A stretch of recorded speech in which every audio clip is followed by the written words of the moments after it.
ये दादी है ना, बहुत यूनिक दादी थी जी दादी जी की भावना बहुत श्रेष्ठ थी जी लेकिन उनका जो प्यार था वो ज्ञान युक्त प्यार था। जी वो कभी ऐसे ऊपर से किसी को खुश करने के लिए कभी प्यार नहीं देती थी, जी जी क्योंकि ये जो ऊपर सुपरफिशियल प्यार कहते हैं ना, Exactly. काम चलाओ वाला, हाँ। जो बस किसी को बस ऊपर से खुश करने के लिए ऐसे, वो कभी नहीं देती थी।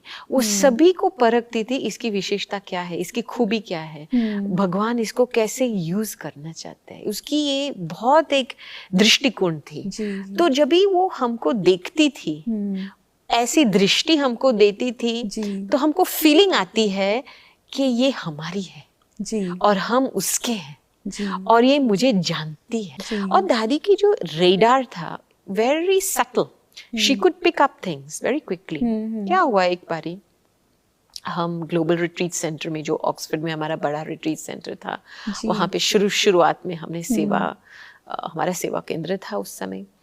तो at that time you know many retreats, many events. तो halfway through the day मुझे ठीक नहीं लग रहा था, शरीर में थोड़ा सिर दर्द हो रहा था, पेट में दर्द हो रहा था। तो मैंने सोचा मैं अपने कमरे में जाऊं, लेकिन कमरे में जाने का रास्ता दादी जी का कमरा बीच में आता है। जी तो दादी जी कोई ग्रुप को मिल रही थी उस समय, तो मैंने सोचा मैं जल्दी पास कर लूं तो वो देखे नहीं। जी तो मैं ऐसे जल्दी पास किया और जैसे मैंने दरवाजा को पास किया तो मेरा नाम सुनाई दिया, गोपी इधर आओ। तो फिर मैंने यू टर्न डाल के मैंने बोला दादी जी हाँ क्या है, कहते इधर आओ बैठो। फिर मैं नीचे बैठ गई दादी के पास और वो ग्रुप के साथ बातें करती रही, जी, बोलती जी। रही। तो मैं अंदर से सोच रही थी दादी जी ने मुझे क्यों रोका, मुझे तो कुछ करना नहीं है तो क्यों रोका। लेकिन मैं ऐसे शांत होकर के बैठ गई, जो भी दादी जी बता रही थी। फिर लास्ट में 10 मिनट के बाद दादी जी ने टोली, दृष्टि, प्रसाद देख करके ग्रुप को भेजा। जी फिर मेरी तरफ देखती है और कहती है तुम ठीक हो।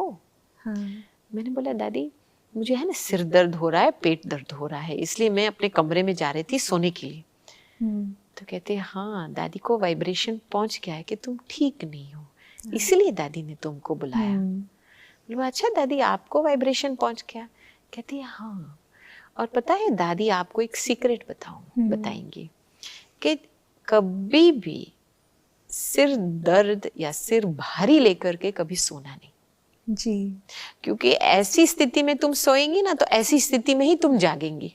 जी इसलिए दादी ने तुमको बुलाया तुमको हल्का करने के लिए। This is spiritual sustenance. जी You understand? It's not ऊपर का प्यार. She had a deep concern for our vibration. हाँ आप किसी को प्यार देते हो, प्यार देने के बाद वो व्यक्ति हल्का होता है। क्या होता है कभी हमारे जीवन में हम ऊपर से प्यार देते हैं, फिर वो व्यक्ति हमारे से अटैच होता है, एक्सपेक्टेशन करता है।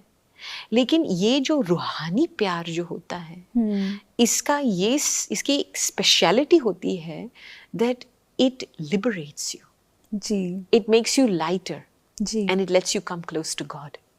जी This is why Daddy was God's companion, क्योंकि उनके अंदर एक बहुत शुद्ध भावना थी जी कि लोग भगवान के नजदीक आवे।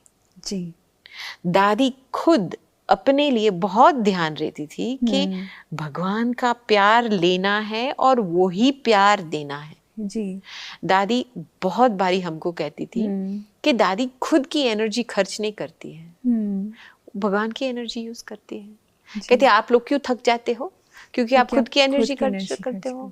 जी जी ऊपर वाला बैठा है, प्यार का सागर है, शांति का सागर है, तो उसका फायदा लो ना, उसकी एनर्जी से काम करो ना।